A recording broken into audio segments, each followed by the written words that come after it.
Hi, everyone, and welcome to Finding Your Bliss, the show that helps you find and follow your bliss. I'm Judy Liebrack, and I have to tell you about how I discovered our next guest, the incredible New York based singer songwriter Liz Lieber, who is actually known on social media as Liz Rose Sings. I was scrolling through Instagram one day and I came across this artist who had this velvety, soothing, rich alto voice. And every song, one after the other, was a cover of the 70s, 80s, 90s. There's also some great originals as well. But I first heard these nostalgic pieces and I loved each one more than the next. It was like binge watching a favorite series like Schitt's Creek. I couldn't stop listening. And I reached out to her, and it didn't happen overnight because many of her songs have gone viral. She's a sensation. She's a busy gal. But eventually it worked out, and I'm so grateful to have her on the show. But before we meet her, let me tell you a little bit more about Liz Rose Sings Liz Lieber. With her velvet alto vocals and more hair than she knows what to do with, Liz Lieber is a New York City based singer songwriter known for her lush, soulful sound. Influenced by artists like Carole King, Sarah Bareilles, and Amy Winehouse, she brings a unique blend of honesty and sass to her music. Liz discovered her musical passions at a young age, starting piano lessons in first grade and adding voice lessons 3 years later.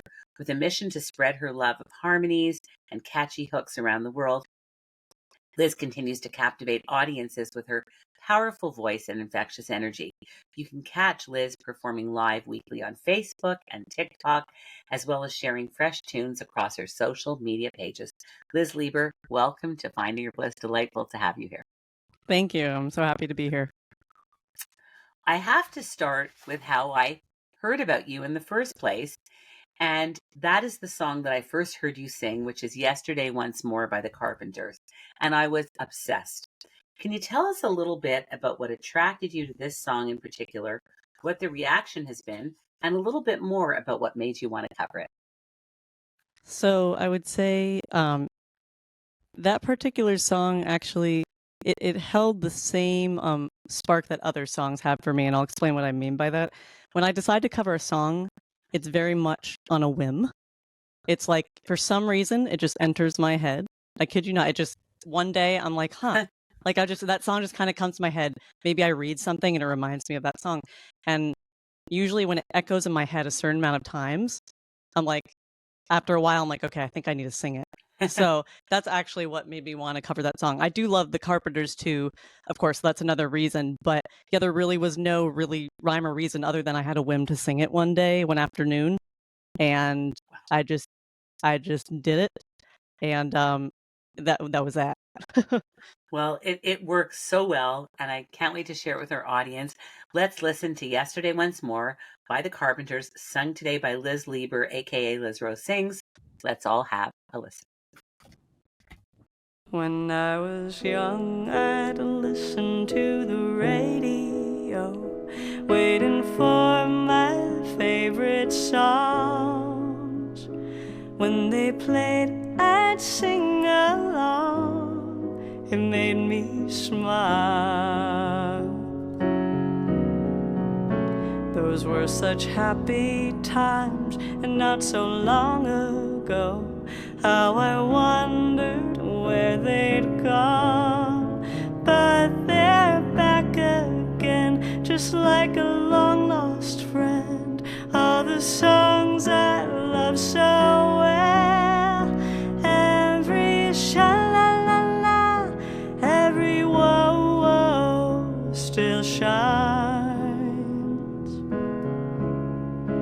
Every shing-a-ling-a-ling that they're starting to sing so fine. When they get to the part where he's breaking her heart, it can really make me cry, just like before. It's yesterday once more. Shoo-be-doo-lang-lang. Oh my God, Liz, that was so incredible. I could listen to you singing Thank that you. song over and over again. It's just Thank you so much. fabulous. And I know I'm not alone. This started for you when you were in middle school.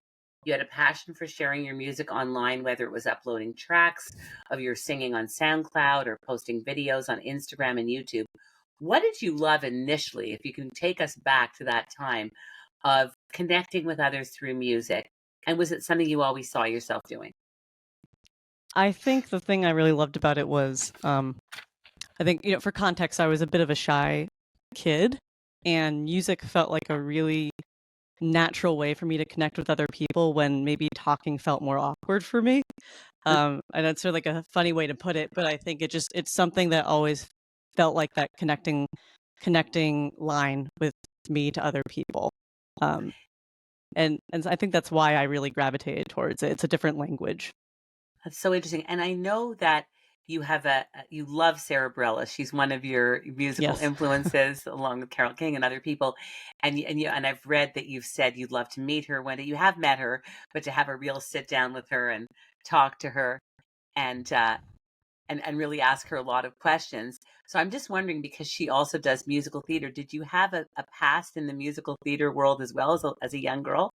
I did, and also I did meet her over the summer, by the way, so bucket list item checked. Wow. So That's awesome. yes, but yes, I did do musical theater when I was growing up, and I went to performing arts sleepaway camp, for a couple summers and things like that, and I did some theater day camps and just lots of different programs. It was a big passion of mine growing up.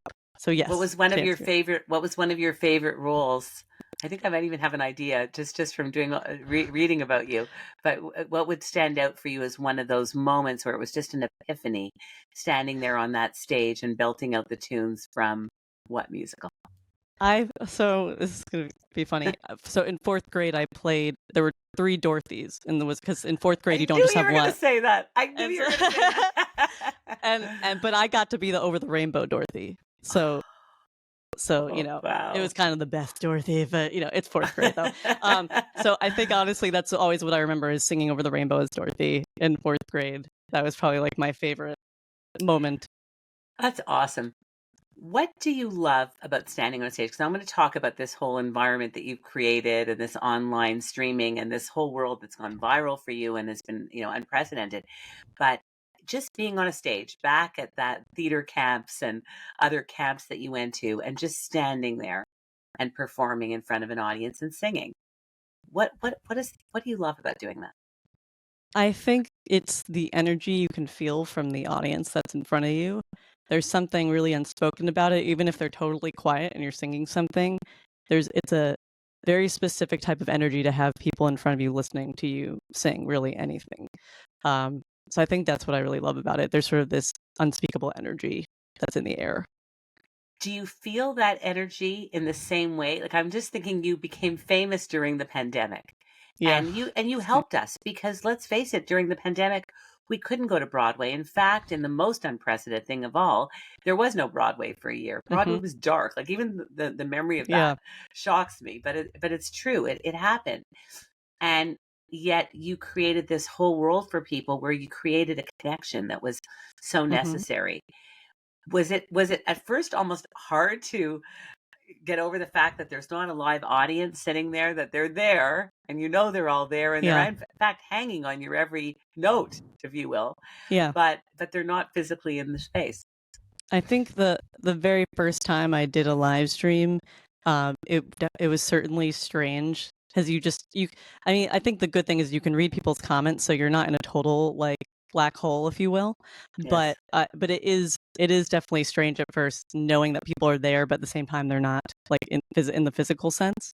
Yes. Uh, so it was strange at first, but I got used to it pretty quickly. I think in general, I've always been a bit of a creature of the internet, like just making content. I wasn't live streaming my whole life or anything, but just putting videos out and whatnot was something that was native to me. So I think it was very quick for me to adapt to Hmm. having a virtual audience.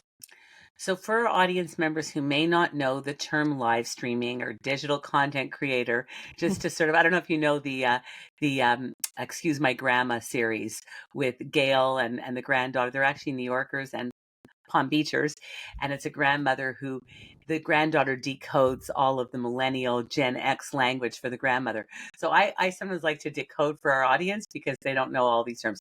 So how would you describe live streaming for someone 45 plus who may not know what it is exactly?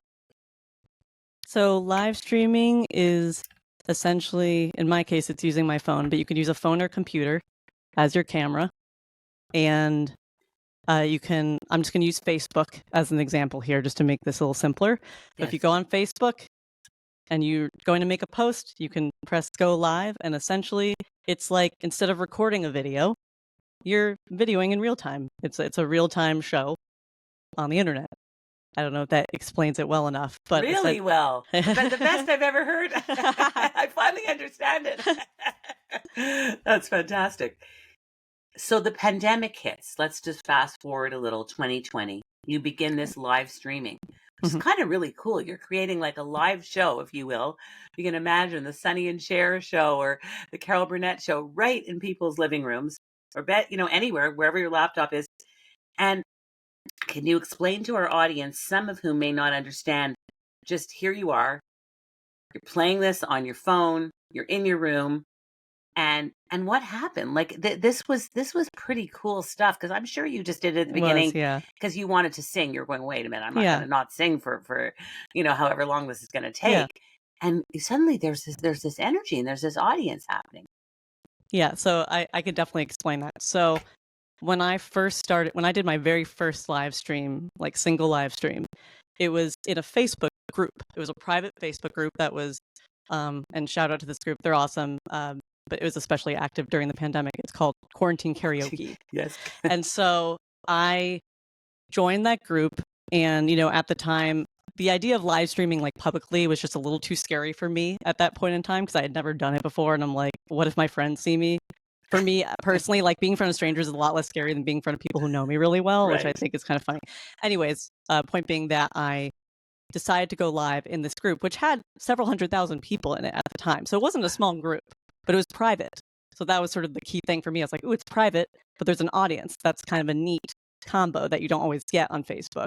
Yes. So that's kind of where the audience started, because I went live all of a sudden just using my phone. I didn't even have all this mic set up or anything. It was literally just my phone. And I started singing. I'll never forget. I started singing the song "Smile" from Nat King Cole. I'd like Beautiful. to say. When your heart is breaking, that smile? Yeah, smile. Yeah, so I started singing that on my phone, and suddenly the numbers are just like climbing. It's like at like 700 something people, and I think it was probably averaged out around 400 to 500 for the whole time I was on. But I just kind of kept going. I was literally in pajamas. I was in a pajama shirt and like I had these unicorn leggings on. It's very specific. I remember it. And so anyway, so the way my audience came about was through that group. And then after a couple months of just streaming in there, I streamed in there a couple days a week because, we were all quarantined, and it just felt like the right thing to do. I could make some people happy. And eventually on my birthday that same year in 2020, I was like, I think I'm going to bring this stream to my music page on Facebook, because I think it's time to let it spread around a little more than just this group. And so my audience followed me over there. Cool. And the rest is history. So that's really where I started. And then, I'll just quickly mention I eventually started streaming on TikTok as well, because I caught fire over there later. And then TikTok. Instagram a year later. So everything just kind of happened, this domino effect. And I want to explain to our audience what viral means. Viral is really good. It's not like a cold. It's not like the pandemic. You went viral on Instagram. A year later, you went viral on TikTok. How would you just explain viral to people?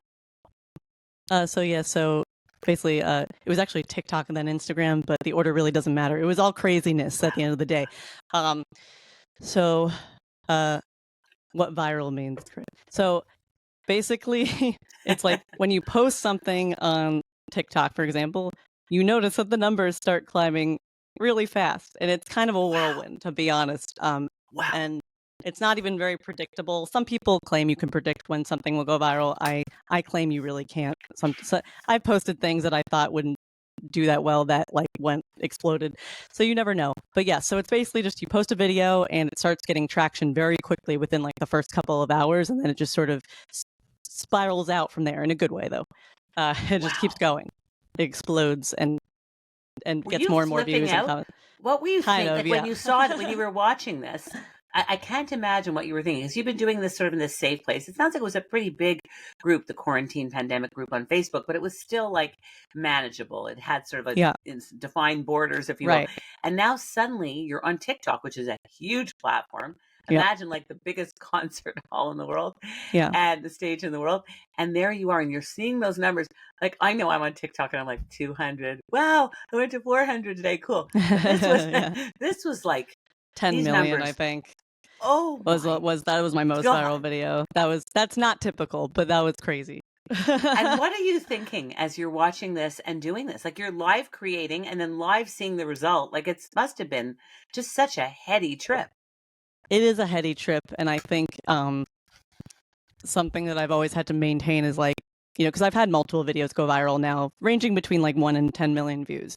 And but the thing is, I always just maintain the sense of like why I'm doing it in the first place, because going viral is such a crazy experience, and it's definitely like a dopamine rush, for lack of a better word. Yes. But at the end of the day, though, like I'm always trying to find my peace in the midst of all that, because it's very easy to get addicted to that.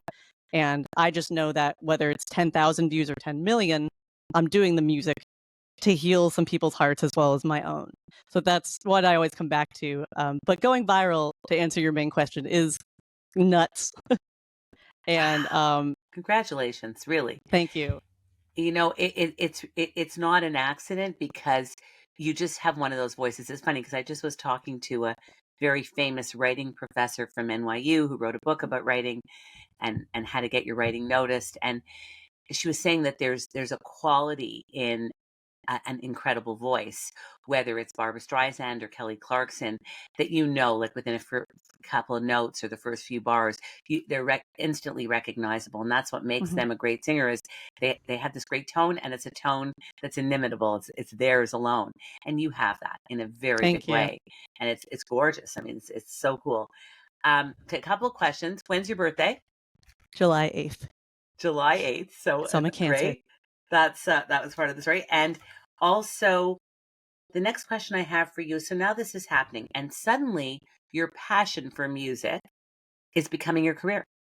And Mhm. I don't think that was ever in fact, I believe you studied marketing, if I'm not mistaken. Is that correct? Yes, I did. And so I worked in PR for a bunch of years, and I was working in advertising up until actually early this year. There was a layoff at my company, and I was like, this feels like it's fate. And so then this year I started doing music as my full-time focus. Music and content creation, I would say. I call myself a musical content creator because you might have seen I've done some content for Casio, etc. So I'm working with brands as well. So it's sort of this like mishmash of being a musician as well as a content creator, which is That's very so interesting, sort of cool. in between. Do you think, because I always want to, I have an uncle who always asks me, ask the artist or the author or the celebrity or whoever it is, well, you're a celebrity too now, about their process. And I think I'm starting to understand a little bit about your process, Mhm. but also the fact that you took piano from a very young age. And I was wondering, were you one of those people who had to be cajoled and begged into studying piano, or was it something that It's you really funny. took to? Okay, so my dad is gonna laugh when he's listening to this, and my mom, but yeah, so with piano, it was really interesting because when I started, it was classical training, and I didn't really like playing classical music. Although, funnily now, I actually really enjoy listening to classical music every so often. So as you grow, your taste change. But Sure. when I was little, like practicing just all the little technical things, really, it was not my favorite. And my dad kind of had to like be like, Liz, did you practice today? You know. Yes. But as we grew old, as my brother and I grew older, he's a professional pianist as well. Wow. And so we both took piano lessons. And anyways, as I was growing older, our piano teachers changed, and I started learning chords and learning pop Mm, songs and jazzier songs, and that stuff really drew me in, and I was a lot better practicing that stuff. So I would say that's my so cool. practicing changed as I did stuff that I really gravitated towards. My practicing got more natural for me. That's At really least that's interesting how I remember it. My dad might beg to differ at times, I'm sure, but that's how I remember it. because your piano playing is so good. And I always Thank think to you. myself, how lucky are you? And a famous celebrity vocal coach that I know named Elaine Overholt always, my daughter's a singer as well in actually in New York Oh, Musical awesome. Theater. And she always said to Lily, you it's really important to play, accompany yourself. Don't rely always on it. Yep. What a great double threat, triple threat person you can be if you've got that piano. So good on you that you did that, and that and I think that stood you in great stead when you started to get hooked and were enjoying it because suddenly it was chords and it was fun and it was playing the piano. Would you practice an hour a day? Like how long were you at those keys, if you will? Um, I'd like to say about an hour. I think, once I started taking voice lessons, that really took more of my interest, I think, over the piano. But I still took piano lessons through early high school or so. So it's always something that I maintained.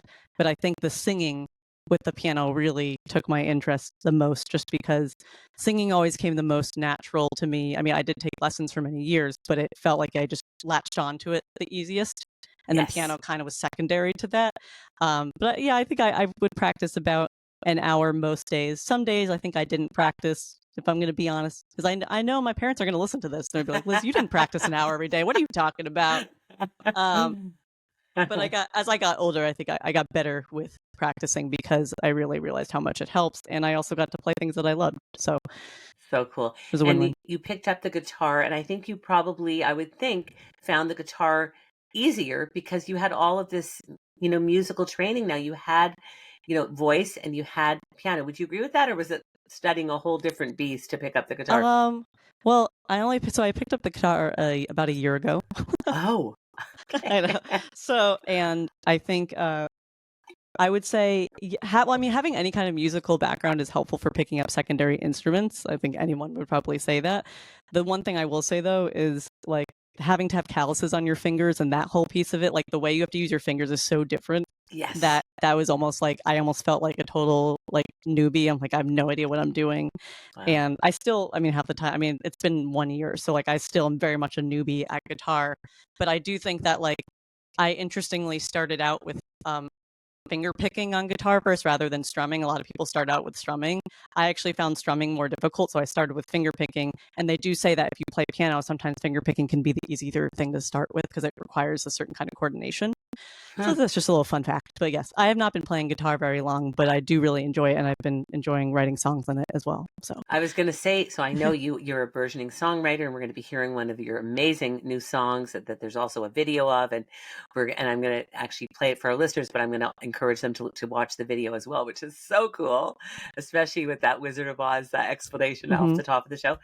Um, but I'm just wondering, do you think that playing the guitar has helped your songwriting because it's oh working my another gosh, part of your brain? absolutely. I mean, I actually just like I just finished doing crowdfunding for a song that I wrote on guitar, and I co-wrote it with shout out to my co-writer Jack Demption. He wrote "Peaceful Easy Feeling" for the Eagles and a lot of other things, and he's a legend. So definitely look him up if you haven't heard of him. But writing with him, I've been using my guitar, so it's been like huge actually for my songwriting. There's certain things that are hard to get from a piano that you can get from guitar, and vice versa. I would say there's a Good for movement to you. guitar that is really appealing, especially for the more upbeat stuff that I'm liking to write these days. So, yeah, it has made a huge difference to answer your question. That's so cool. So lo and behold, not only did hundreds and thousands of people tune in, but eventually you started streaming on your own Facebook music page. hmm And of course, we know what happened on TikTok. You went viral. Instagram, you went viral. And you had to MacGyver together, I would put forward, a set of lights and sound systems and experimented with different mics. Like I have this mic behind me that's a mic that you should use as a singer's mic, which is not good for a podcaster. And now I Yeah, use my little I have mine here. yeah, one with the big hook. But Yeah. that was like, this is how you learn, right? And when I see you doing this for millions of followers, it really looks like it has effortless grace. You make it look so easy. I'm wondering what your set looks like and what tips and advice you have for aspiring singer songwriters who want to do a similar thing in their own home studio. Like, was it hard to put all this together? Because it looks so easy right now for you. So It it was a little bit of a learning curve. I would say, I have, I think, some innate technical savviness, and so that does help. Yes. But I I basically was just looking up during the pandemic. I was like, I just wanted to have better sound for my streams. And by the way, I'll say this for any aspiring musicians who might be listening: just start with your phone. There's no, like, don't have this be a hurdle to starting to stream or doing anything. I always encourage people who message me about this to, like, just use your phone at first and then work this stuff out in the meantime, because you never want gear to get in the way of just like putting yourself out there. It's just not, it's not a good idea, because then you'll never do it. Trust, I could say for sure. So anyways, I have this mixer called the Yamaha MG10XU. They do not sponsor me, by the way. So They should. yeah.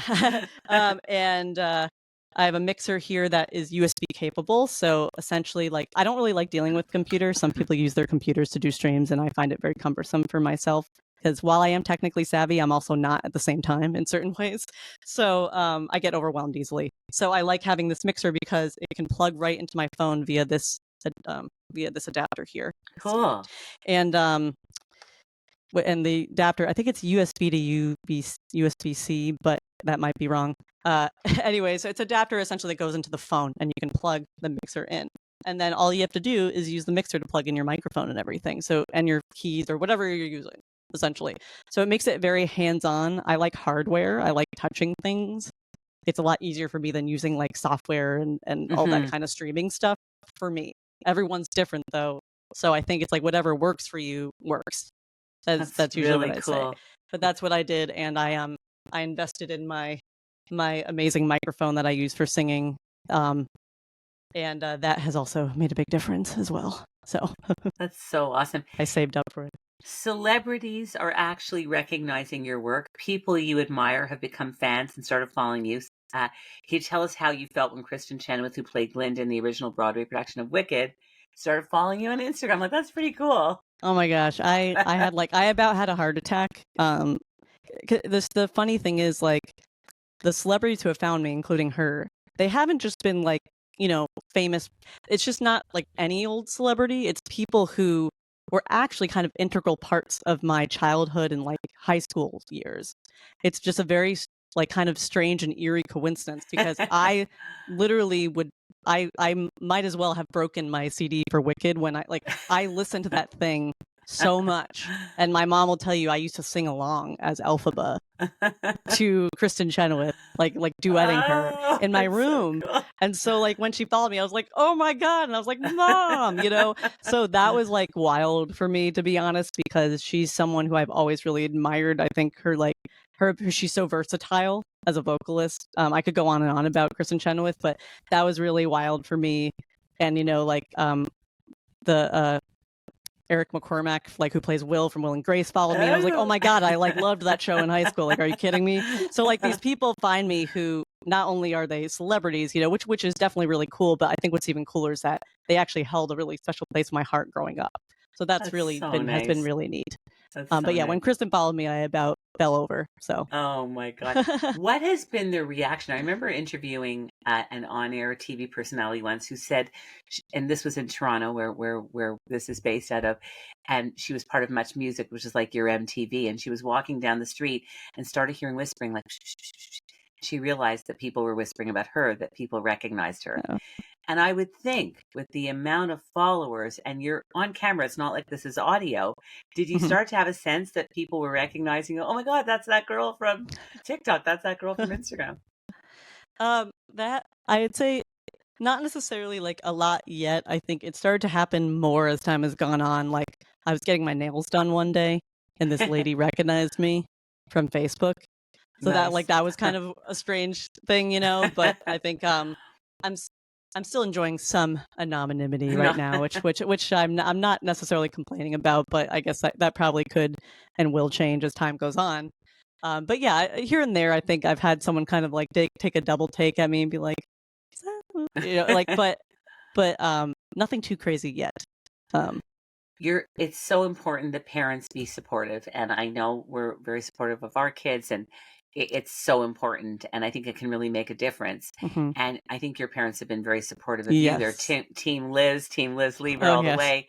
How would you say, what is your success and all of this sort of eruption meant to them? Like, what are they saying? They must be like, wow. They're I think they're taking the ride with me like every day. They're just I think really like amazed at these like things that happen, whether it's Christian Chenoweth commenting on something I did or just like people what they're saying in the comments or a video going viral or whatever it is that's happening at the moment. They're just I think in it for the ride, and also they're very proud of me, and I think it makes them feel really happy that they encouraged me to do arts growing up because it obviously Yes. paid off.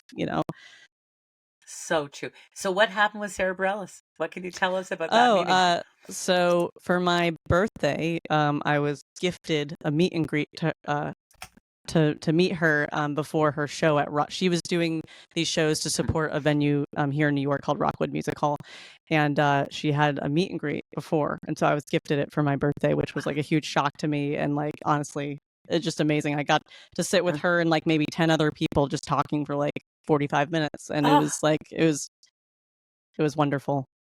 so like Sarah Bareilles, as I'm putting all these jigsaw pieces of the puzzle together, would you like to one day create a musical like Her Beautiful Waitress?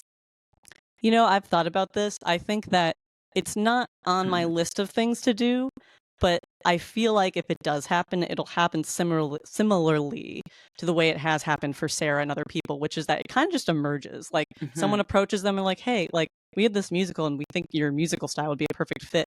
I feel like if I do write for a musical, it'll happen kind of by accident.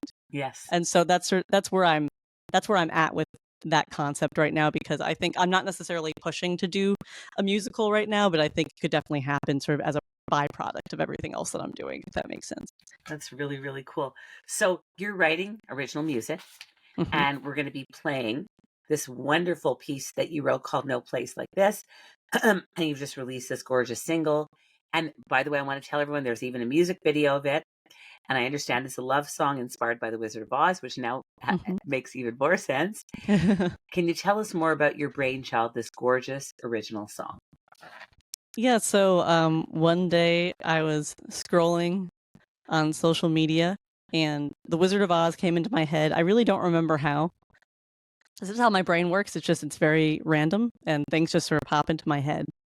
And I was just thinking like no place like home. I'm like, there's something to that there.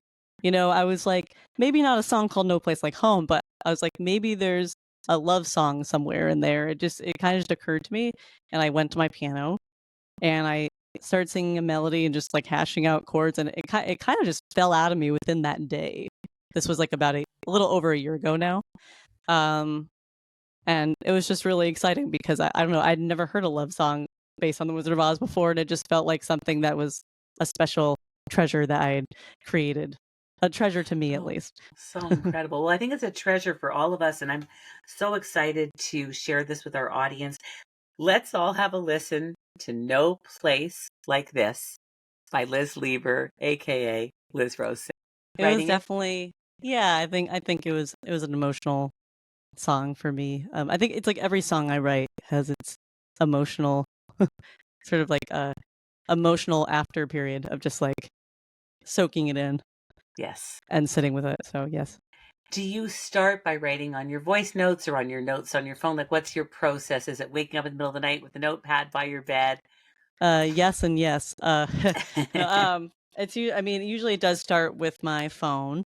I'll usually have my voice memo thing. I'll press record and I will just put down whatever. If I have, usually it's a melodic idea that I have, just so I don't forget it, because I will forget it if I don't record it. And sometimes that happens in the middle of the night. Sometimes it's like 3 in the morning, and I'm like, I can't. I need to write this down, or I need to record Yes. it rather. So yeah, usually it starts with my phone, and then I go to my piano or guitar now these days, and I'll just kind of hash out whatever chords feel right. There's really no Lovely. other way to describe it. It's just sort of it's an intuition thing for me, what emotionally hits right with the lyrics and the melody. And so it's kind of just like an amalgam of everything at once, I find. But I think the melody usually comes to me first, and then I add the music after, and the lyrics sort of match with the melody. Usually I'm just thinking like what lyric You know, matches what it's. Usually I'm ad libbing first, like does it like this, does it like this, so then I come up with the wow, lyrics that way. wow, wow, wow. Mumble jumbo. Very, very cool. You know, it's funny, like as a writer, like I'm a writer, not music Hmm. writer. You know, there's that moment of angst to you write. And then I find a lot of the writing is angst filled, Hmm. but then having written is sort of joyful, right? And blissful because you're like, wow, it really worked. And you have that emotional, let's say, Yeah. final conclusion or line or whatever. For you, is it sort of emotional all the way through? Is it like you can't breathe until it's like, what is the emotional journey like? I think it depends on the song, honestly. I think some songs are like the emotions hit after I've written it in a sense. And then I'd say more so though, it tends to be when I'm writing the song, which is why I think that some people like are constantly writing music, and I aspire, I think, to be more like that ultimately, but it's such an emotional process for me when I do write music that I have to like space it out a little bit because Yes. it can demand a lot of my energy. Mhm. But yeah, usually it's just like it really just depends on the song and what it's about. Like this latest song that I put out a demo for the other day, and by the way, I'll probably be releasing that sometime in February, but stay tuned. Cool. um, but uh, like the latest song that I wrote, it was more upbeat, and I think it just felt more relaxing actually to Mhm. write that one and less emotional in a sense. But the thing is though with my songs, I always like there to be a little bit of a bittersweet moment there somewhere Yes. to create a little bit of contrast. So um, I don't know if that answers your question. It's It does. complicated, I guess. It is complicated, but It's it's like the great. Facebook relationship status. It's complicated. You know, I'm wondering if that three-person Dorothy show that you were in, if that director has been in touch with you, the grade four person, saying, "Wow, you did this song about Dorothy." No, I don't even. To be honest, I don't actually remember their name, so they probably don't remember me either. It's been It's been a a long while since time. then. But that would be funny. On TikTok, I often mention Bliss quotes that I love and I share them with our audience. So I love that you have a quote that really resonates for you by George Bernard Shaw, which is life isn't about finding yourself, life is about creating yourself. That Hmm. quote's fabulous. Can you tell us more about what it means to you and how it helps you as an artist? Yeah, I think that when you're in music, it's very easy to and by the way, I've been a subject to this too. It's like I'm guilty as well. We all do it sometimes as artists, but it's very easy to blame outside circumstances for why something isn't doing well, why something isn't happening for us, Mhm, etc. mhm, And of course, there are always things happening outside of us that we can't control, so that it's not totally false, right? But I think I've really learned over time that I can ultimately create my reality in a sense, not to get too much into that realm here, although I am a very spiritual person, so that's like a whole nother conversation. But I think that I am very into manifestation and the idea that we can, to some extent, create what we want to see in the world for ourselves. absolutely. Absolutely. And so, it's just been something I really believe in, and I think I hammer home when people ask me these kinds of questions because I think we can mold what we want in life to some extent I and agree with create you. what we want to see. Yeah. I agree with you. Well, you did this in a sense, even with this song. And I love this story is that, I mean, first of all, I love that the song emphasizes the importance of finding happiness and meaning in the simplicity of everyday life. That's just beautiful in itself. But what I love is that you saw this mixer, this mixing engineer person, Craig Alvin. And I Yep. love that you reached out to him. And I think this is so important for our audience to know and for all artists to know that it's work and you have to work at it. Mhm. It's not just the Yep. creativity and the beauty of your voice and Yes. all of the things that you naturally have, but also that you have this marketing background. I think that you get that, hey, it's got to go somewhere and you've got to reach out. Yep. And you reached out to this Craig because you loved this mixing work that he had done on Casey Musgrave's Golden Hour. And Yes. I just think it's such a brilliant thing that you did and that more people need to do. Can you tell us more about how that whole process evolved? And most of all, the fact that it wasn't that difficult. Yeah. Okay, right? so yeah, that's fine. So I had finished doing a demo of this song, which I mean, actually, the demo is what you hear now on platforms. It's just very well mixed. It's a mixed and mastered demo, Hmm. if you will. Demo just really, for anyone who's wondering, like, what does that mean, demo? It just means that it's like I produced it, I did all the instruments, everything's done, but nothing is mixed or mastered yet. That's at least my form of a demo. Some people consider a demo like just doing your guitar on a voice memo on your phone. So demo can mean different things to different people. But for me, Right. that's what it means. So I had a demo that was finished, but it needed a mix because that's arguably one of the most important things when you put out music. Because if you're going to play it on the radio, it has to be mixed. Otherwise, it might not sound so great. So, after finishing the song, I was like, what if I were to think of any, album or song that has the kind of mix that I would want this to have, what would that be? And, immediately I thought of the whole album, Golden Hour by Casey Musgraves. Amazing album, by the way. Highly recommend it. Just so masterful. But I just have always, when I listen to it, and my ears are just like, oh, this is just, everything's mixed in the perfect place. And I was like, what if I just see who mixed that?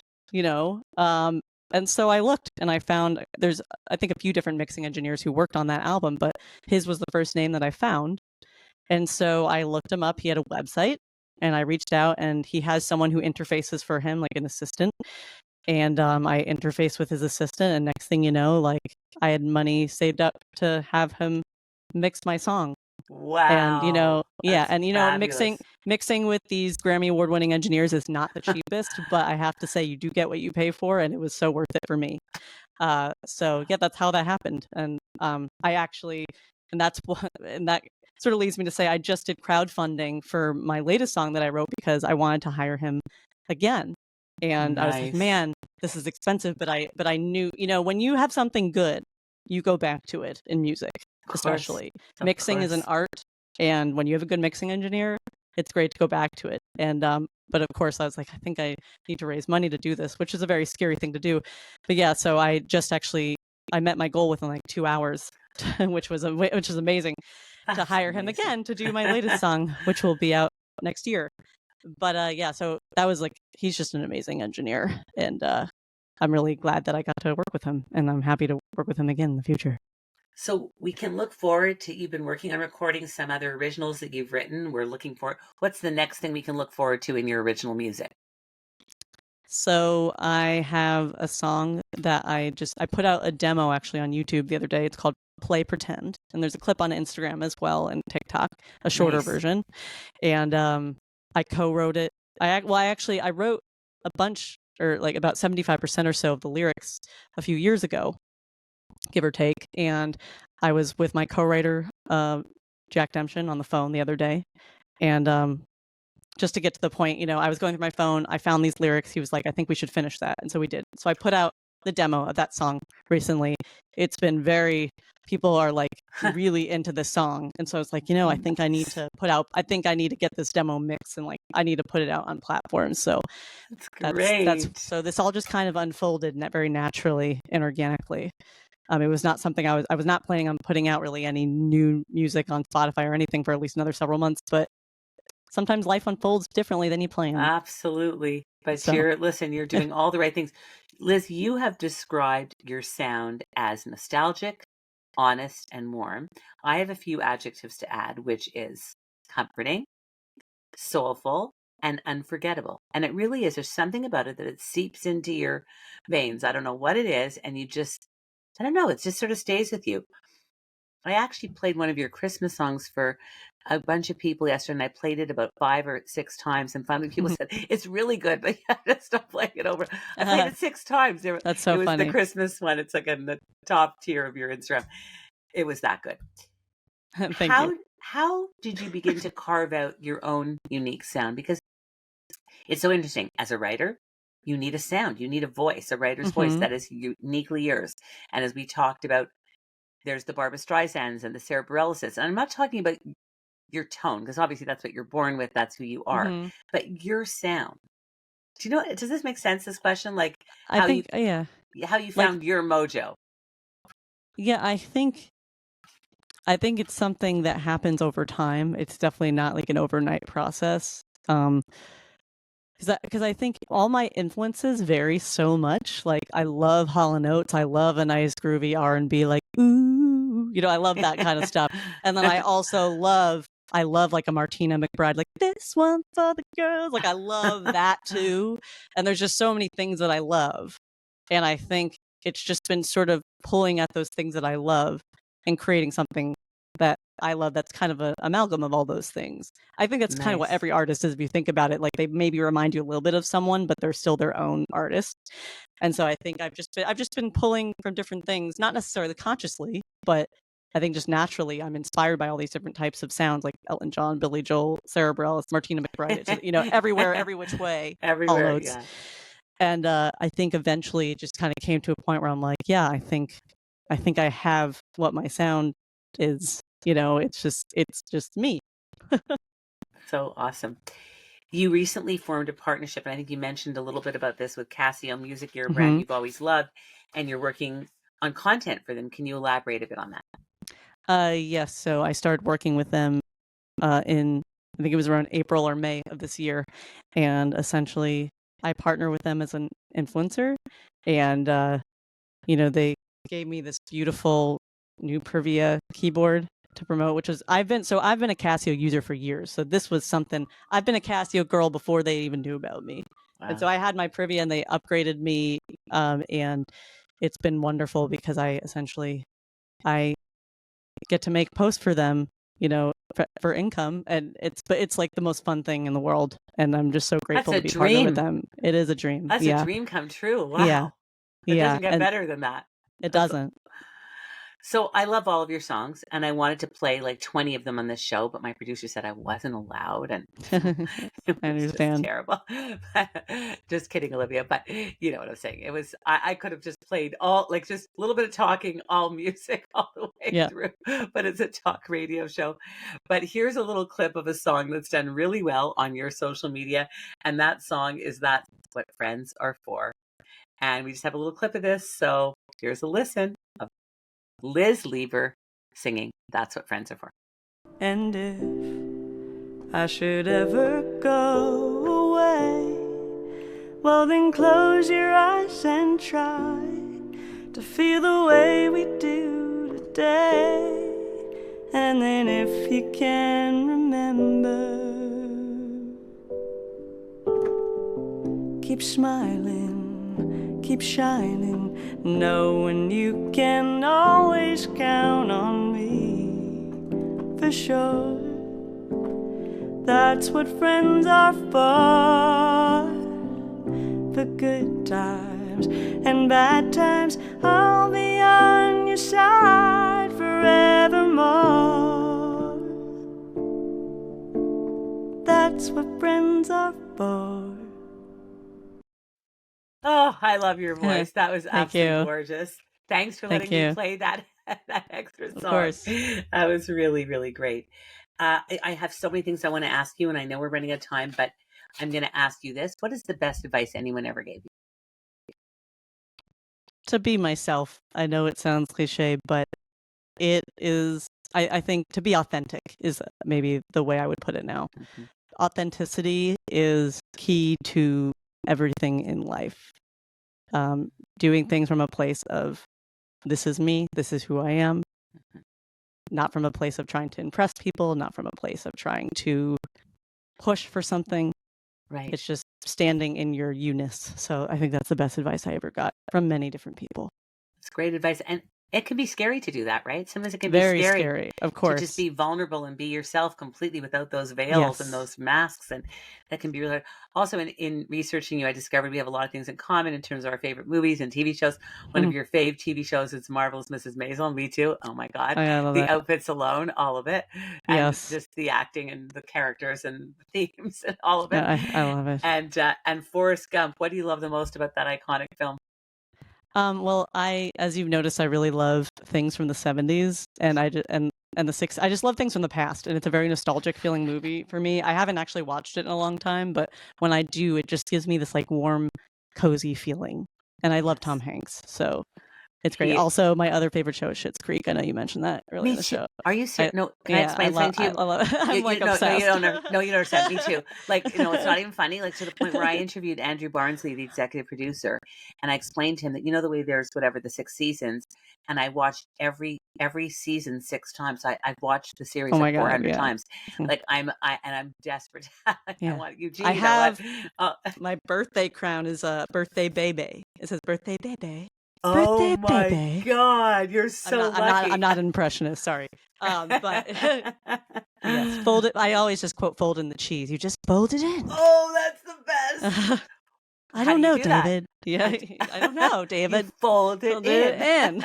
Anyways, I could go off my Schitt's Creek rambles. Oh God, that's hilarious. Okay, well, we definitely have similar viewing enjoyment. Um, I wanted to also mention how I first came to connect with you, and I want to tell our audience that Mhm. somebody wrote a comment on your Instagram saying, like, being picky about something and talking about, oh, this video wasn't as perfect as your other 10,500 million plus videos, and and I and right away you said, I'm making a video about this, not so that people, rag on this person. Please, everyone, don't rag on this person, give them a hard time. But it really bothered me. And I wrote back to you saying that, like The Gifts of Imperfection by Brene Mhm. Brown, that we're human. And I Yeah. don't know of a singer from Celine Dion in the past, poor Mhm. lady who's having a hard time, but any singer in the world, from the Barbara Streisands and Celine Dion's to, to anyone, to the Beyoncés and Taylor Swifts, that is perfect out there in a live situation, until you Yeah. go into a recording studio. You don't have perfection. But what I wrote to you was, but somehow your result every time consistently, and why I um, binge watch your videos like Schitt's Creek, is because the result, in my opinion, is utter perfection, and I really Mhm. mean that. Thank you. So I wrote that to you, Mhm. and a lot of people liked my comment because they agreed, obviously. And you also have 1 million followers. And then I invited you, and you said, yes, I'd love to do the show. So can you speak to that perfectionist in all of us and how you deal with that as an artist and a creator? Because it's a hard business, man. It's It is hard. hard, yeah. I think it's a fine balance because sometimes I think there's certain elements of perfectionism that can actually be helpful, like just being detailed about things and being really complete and thorough with everything, especially in music, making sure, I'm preparing this like file right now for this mixing engineer, making sure everything, there's no weird like breaths popping out there, like what's going on. So it's good to be detailed, I think. And there's a fine line between being really detailed and thorough and being so perfectionistic to the point where you don't actually get anything accomplished. Because if you're such a perfectionist that you need to do something over and over again, then you just never put it out, then that's obviously inhibiting. So I think there's a balance to be had. And I think sometimes certain little elements of perfectionism can actually maybe help, but not too much of it because it can be damaging for sure. Absolutely. There's a question that we ask everyone at the end of this program. So, of course, I'm going to ask it to you as well. What is bliss for Liz Lieber? Bliss for me is singing in the park. It is making music even if no one was watching, and it is being with people that I love, and also dogs. I'm not even kidding. I love dogs. Like, they actually bring me bliss. I don't have one, but I will one day. Well, that is lovely. I have to say, it's been blissful for us to have you on the show today, and we want to thank you very much for being here. Thank you so much. Each week, we spotlight a singer, songwriter, or musician who is incredibly talented, like Liz Lieber, or just somebody who has found and is following their bliss. So if that is you, please reach out to us at fyb@findingyourbliss.com. Also, what did you love about today's show? Are there any guests or topics you'd love us to feature on Finding Your Bliss? Write to us at fyb@findingyourbliss.com. I'm also a life coach. If I can help you in any way, let me know. I'm on Insight Timer, the #1 free meditation app. And of course, you can always follow us at the Bliss Minute on Instagram and Facebook.